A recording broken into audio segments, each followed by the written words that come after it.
It is a developing situation. Details are still coming out. As we understand from police reports, it appears there are 4 injuries. At present, it appears there are no fatalities. That obviously could change. And it's being reported that the incident began as an altercation between 2 students. All of those details are preliminary, and as more facts are discovered, we will learn what occurred there. But right now, I know all of us are lifting up in prayer the students and the teachers and the first responders and the parents.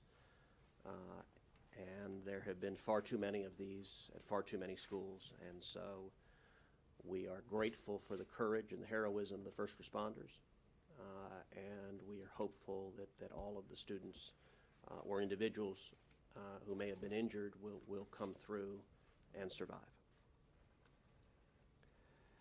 We're here today because of the Biden border crisis that continues to rage on the southern border. This is a crisis that on the merits should dominate the news each and every day because it continues to get worse. The Washington Times reported on Sunday that catch and release numbers increased more than 430,000% this August compared to last August. 430,000%. That's a percentage so big you almost think it's a typo. The Biden Department of Homeland Security is preparing for up to 400,000 illegal immigrants to cross the border this month. We are seeing tens of thousands of Haitian immigrants. I was in Del Rio just a couple of weeks ago at the Del Rio Bridge. The day I was there were 10,503 illegal immigrants under that bridge, overwhelming DHS's capacity to deal with them. Just over a week ago, I met with the foreign minister of Panama. She described how this year the country of Panama sits on the juncture between South America and North America. This year they have seen over 80,000 Haitians who had been living in South America crossing into Panama illegally on their way to the United States. And the cause of all of this is simple. It is Joe Biden and Kamala Harris who refuse to enforce the law. Those are decisions they made literally the first day in office. 3 decisions drove this crisis: immediately halting construction of the border wall, that happened on day 1, reinstituting the failed policy of catch and release, that also happened on day 1, and most indefensibly, ending the incredibly successful Remain in Mexico international agreement. Remain in Mexico last year produced the lowest rate of illegal immigration in 45 years. This year, because Joe Biden and Kamala Harris refused to enforce the law, have continued to be utterly lawless, we are seeing the highest rate of illegal immigration in 21 years. This is a human catastrophe and disaster. Texas is paying the price. The last couple of weeks, I did roundtables with farmers and ranchers in South Texas who described the chaos of finding dead bodies on their ranch land day after day after day, who described moms in South Texas who described that they wouldn't let their teenage children go outside unless they carried a loaded firearm because there's so many human traffickers and narcotics traffickers crossing across their properties. This is a humanitarian crisis, it's a public health crisis, it's a national security crisis. And right now, Joe Biden and Kamala Harris refuse to do a damn thing about it. Joe Biden won't even go to the southern border. And Kamala Harris refuses to go to the Rio Grande Valley, the epicenter of this tragedy. This tragedy needs to end. And Joe Biden and Kamala Harris need to follow the law. Next, recognize Senator Cornyn. Well, the greatest beneficiary of the Biden border crisis are the criminal organizations that are getting richer by the day, charging fees to smuggle people into the United States.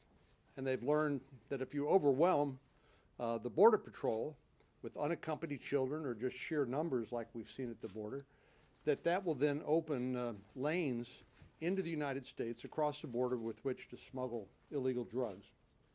Last year, about 93,000 Americans died of drug overdoses, and they were drugs primarily that come across our southern border.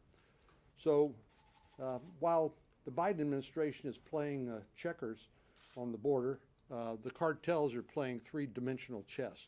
This is all part of a business model and plan they're using to exploit our laws.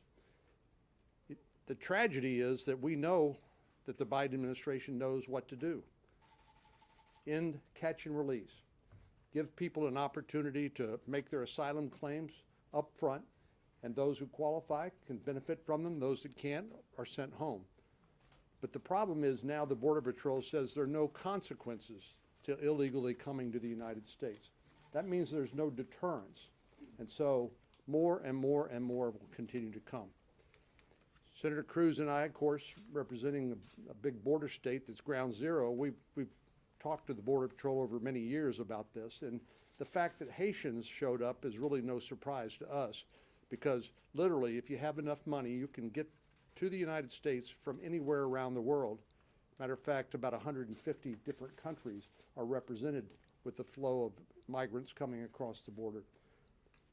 Finally, let me just say, the President's press secretary said Republicans have given speeches but offered no solutions. Well, Senator Sinema, who also represents a border state, along with Henry Cuellar from Laredo, Texas, a Democrat, and Tony Gonzalez and I have introduced a bill called the Bipartisan Border Solutions Act to try to give the administration some place to land if in fact they're actually interested in engaging and doing anything about it. So far, all we hear from the administration is crickets. What's happening now is just seems to be just fine with them because they have shown no indication of wanting to do anything about it. Senator Grassley. At my county meetings in Iowa, I hear about the problems of the crisis at the border. I hear about illegal immigrants coming to our country. They want the President of the United States to enforce the law. Governor Reynolds is at the border today with several other governors, because this is not a Texas, New Mexico, Arizona, California problem. This is a problem for all 50 states in the United States. And when illegal drugs come into Iowa from across the border, it's because the president isn't enforcing laws. When 15% of the people come across the border that have the virus, it's spreading the virus around the other 50 states. When we get terrorists arrested at the border, it's a national security issue. When we have law enforcement issues with criminals coming across the border, it's a problem for all 50 states. So I'm proud of my governor going to the border to bring attention to it, and other governors down there as well today, because this is not just a problem at the southern border. This is a problem that affects all 50 states, and the President of the United States takes an oath to uphold the Constitution, enforce the laws, and he's not doing it. And he should be doing it, and until he does it, we're going to have a continuing problem. Senator Ernst. Thank you. Just as my senior senator, Chuck Grassley, said, this is an issue for all 50 states. And we hear about it as we're out doing town meetings or visiting in all of Iowa's 99 counties. The reality, because of President Biden's failed policies on the southern border, the reality is that every state is now a border state. All of the issues that are affecting Texas and those that are seeing this sweep of illegals coming across the border, all of those issues are now facing every other state in our union. So whether it is sex trafficking, human trafficking coming over the border, drug trafficking, which the counter-drug officials in the state of Iowa says the majority of those drugs are coming up Interstate 35 through Texas from Mexico, it is affecting us. If it's gun trafficking, illegal gun trafficking, it is coming over the border from Mexico into the United States. All of these issues are affecting our communities and our families right there in the state of Iowa. Now, it's estimated by the end of this year, we will have seen 2.3 million illegal immigrants.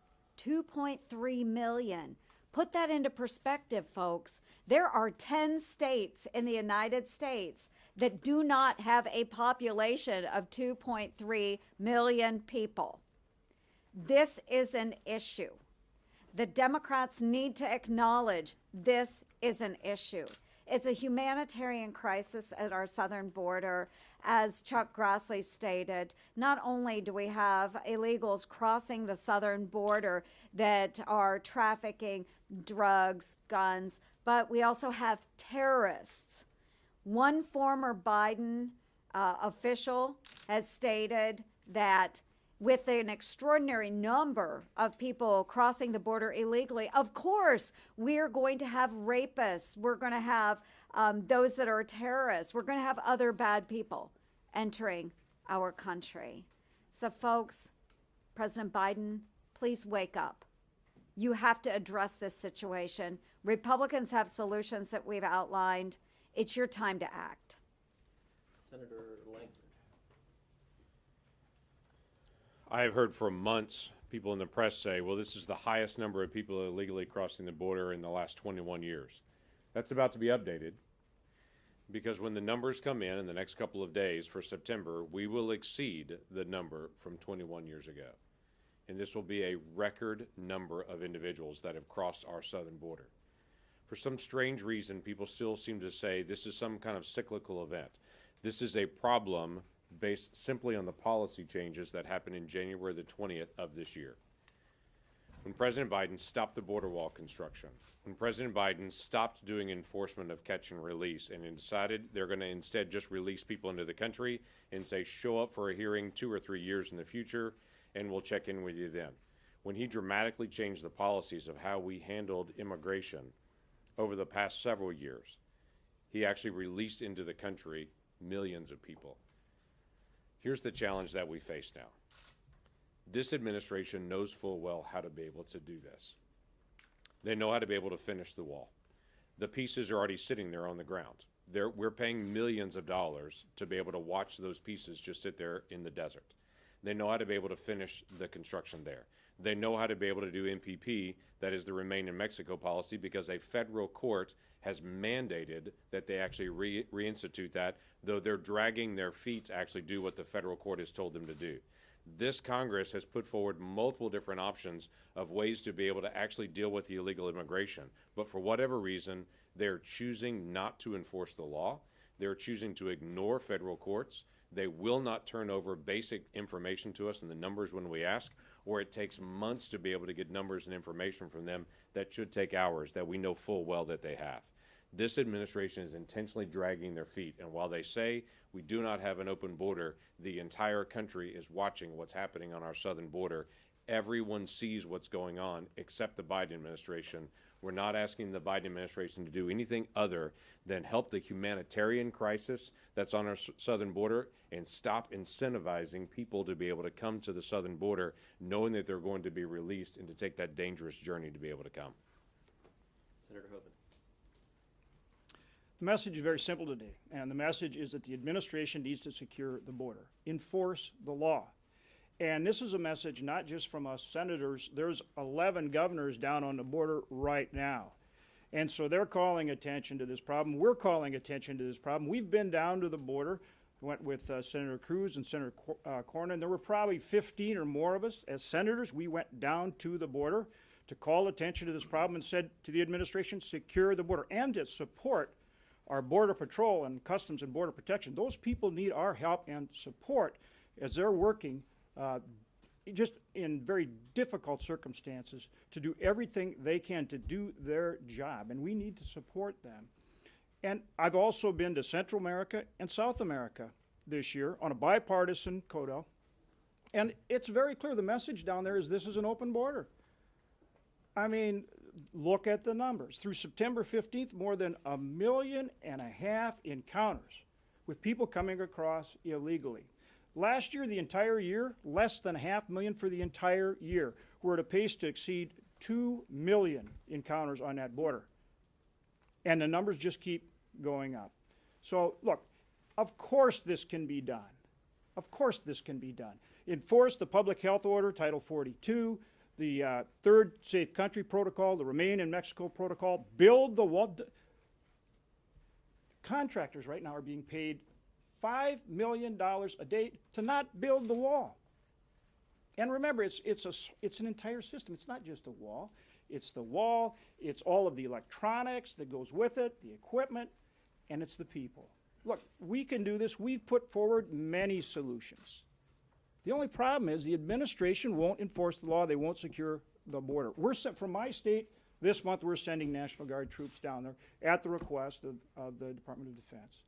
So the governors are doing everything they can. The states are doing everything they can. We're doing what we can.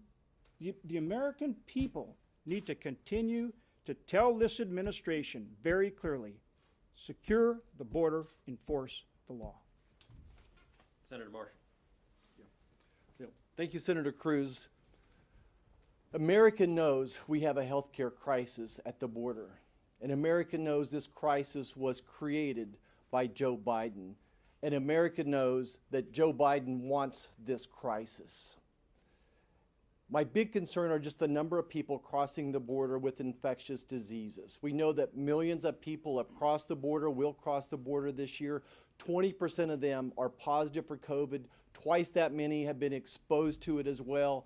A third of the people that we're releasing into America are refusing the vaccine. As a senior medical student, I spent 2 months on a medical Christian mission in Haiti. And certainly I was concerned about the largest endemic tuberculosis population in the Western Hemisphere, the poorest nation in the Western Hemisphere. But every morning I got to the clinic, there were 60 to 80 people lined up to see us. And as we saw each one, they would describe the worms that they were seeing, the worms in their feces, the worms in their mouth. Infectious diseases are rampant in these populations. Certainly I continue to feel for the people of Haiti, continue to do mission work through other folks there. I also did mission work in Central America. Again, infectious diseases are rampant.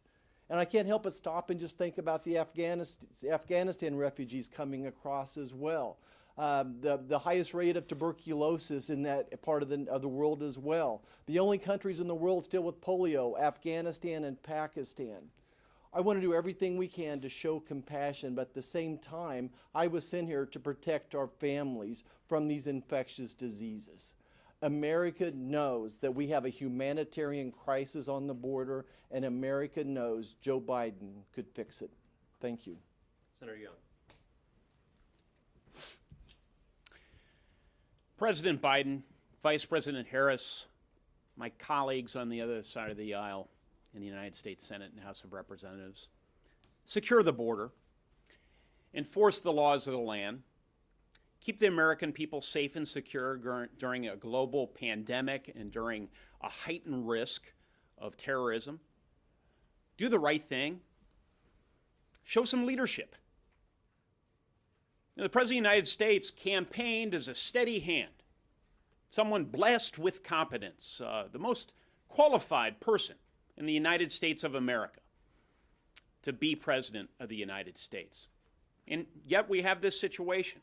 We have this situation where we have open borders, where there's an international perception, accurate, that one can fly to our southern border and walk right on in. There's also a growing perception that Democrats in Congress, as so many have advocated, just might slip an amnesty provision into a partisan reconciliation bill. Listen, it's time for leadership. I will be fighting, my colleagues will be fighting hammer and tong against this complete abdication of leadership moving forward. I visited the border in May, and I was just struck by the human dimension to all of this. Young children filing out of cars, escorted by coyotes, walking a couple of hundred meters from Mexico into gaps in the border wall where they were humanely apprehended by our brave Border Patrol agents. And others, of course, are not discovered, and they just blend into our society. But ultimately, so many of these individuals end up trafficking drugs, trafficking persons, trafficking young children, and that impacts the life of all Americans, certainly impacts the lives of Hoosiers.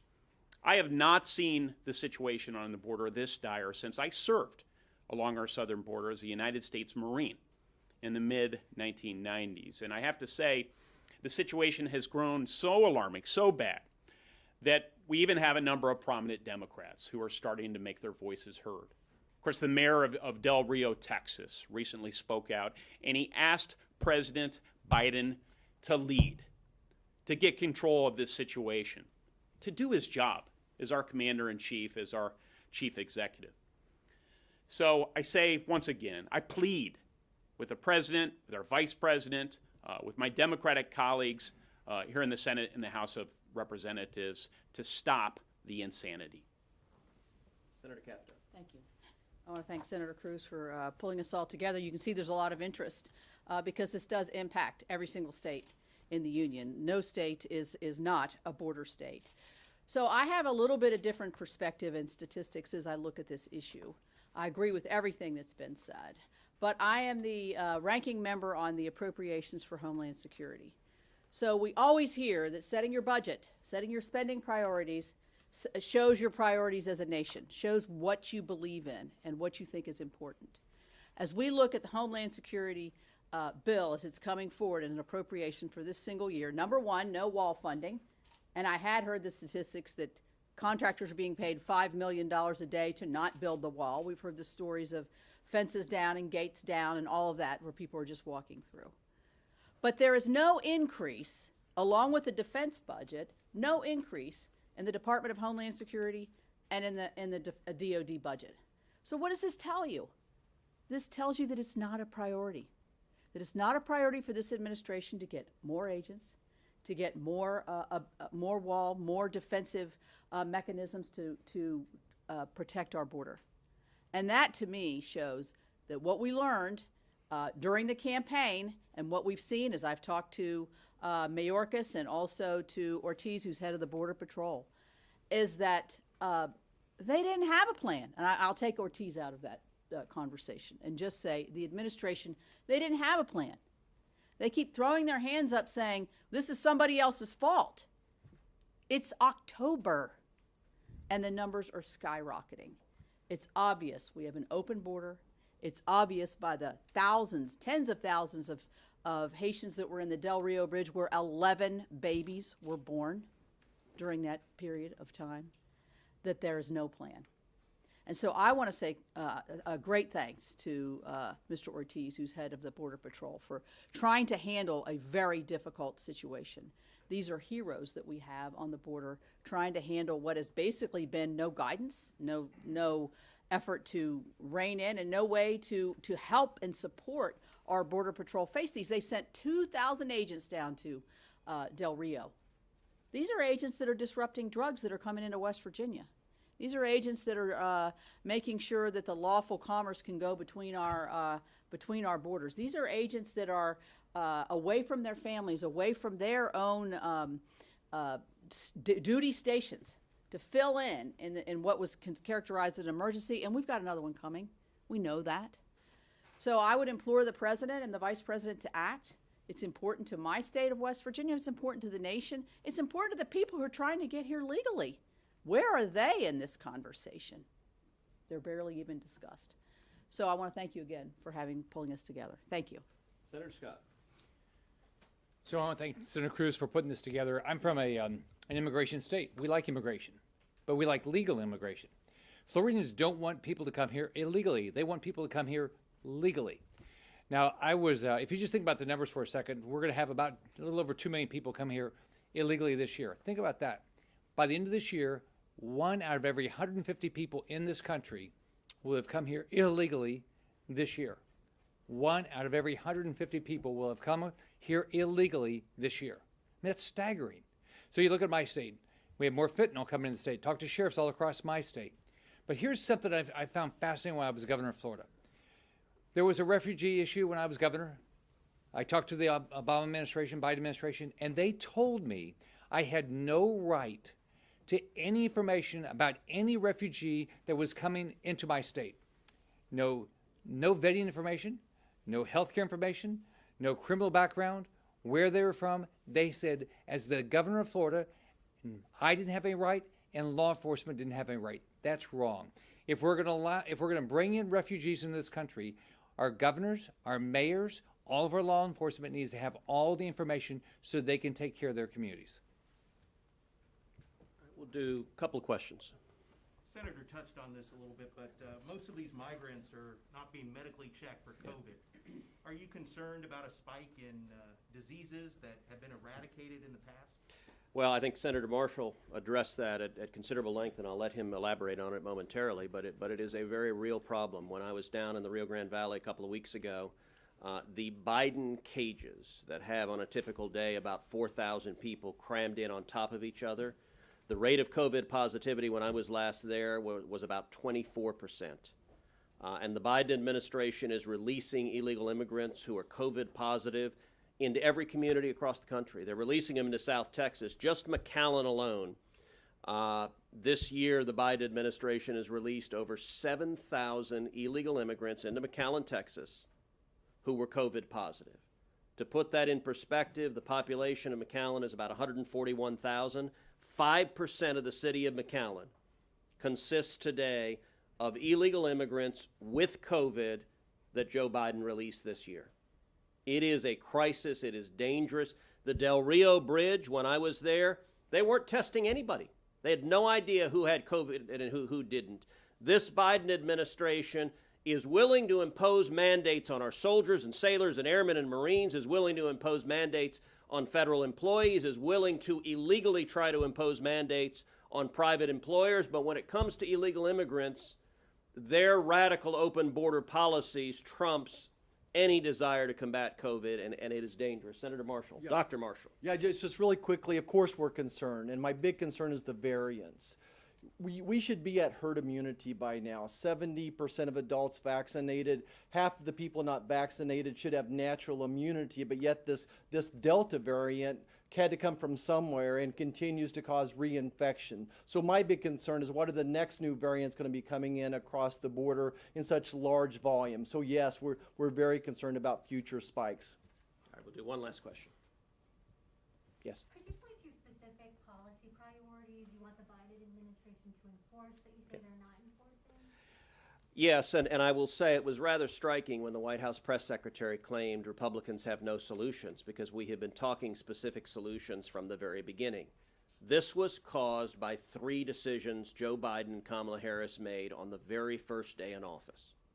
Number 1, they immediately halted construction of the border wall. How do you turn this around? Reverse that decision. Resume construction of the border wall. By the way, we're paying people not to build the border wall with taxpayer funds. That's one concrete step. A second concrete step, on day 1, Joe Biden and Kamala Harris reinstituted the failed policy of catch and release. What should they do? Reverse that policy. End catch and release, because it causes this crisis. And the third policy, the most concrete policy, on the first day in office, Joe Biden and Kamala Harris ended the incredibly successful Remain in Mexico agreement. What was Remain in Mexico? It was an agreement that President Trump negotiated with the government of Mexico, that the government of Mexico agreed that anyone who crossed illegally into Mexico would remain in Mexico while their U.S. asylum case was proceeding. And Remain in Mexico was incredibly successful. So much so that last year, illegal immigration fell to the lowest rate of illegal immigration in 45 years. When the White House says they can't fix this problem, they are not telling you the truth, because the problem was largely fixed last year. And they broke it. They broke it because on day 1, Joe Biden ripped up that international agreement. A federal court has now ruled that ripping up that international agreement was illegal. The Biden administration is under an order from a federal court to return to that agreement, and they are slow walking. I've talked to Border Patrol officials who have said that the Biden DHS is slow walking compliance with that order. They could implement it today, but they're defying a federal judge because, sadly, Joe Biden and Kamala Harris have handed control of the agenda on immigration over to the radical open borders extreme left. You know, when I was down in South Texas a couple of weeks ago, I did roundtables with farmers and ranchers, but also with Border Patrol agents, with sheriffs, with law enforcement, with local elected officials. Most of the elected officials in South Texas are Democrats. South Texas has been historically a very Democratic part of the state. Almost to a person, the elected officials I spoke with in South Texas, the Democrats said, you know, if the Democratic Party nationally is the party of open borders, I can't support that. I can't stand with that. And I will note McAllen, which has been a bright blue Democratic bastion for a long time, just elected a Republican mayor. Because the people who are seeing firsthand the tragedies, the little girls and little boys who are being sexually abused by the traffickers, the drugs that are flowing over, the bodies that are left, the people that are left to die in the desert heat, this is unconscionable.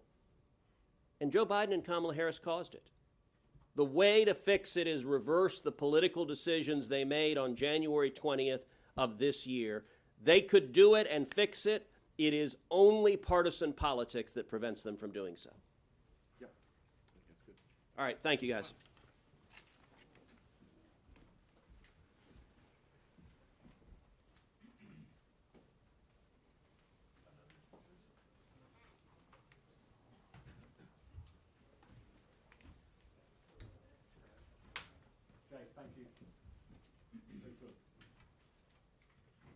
Anytime, man.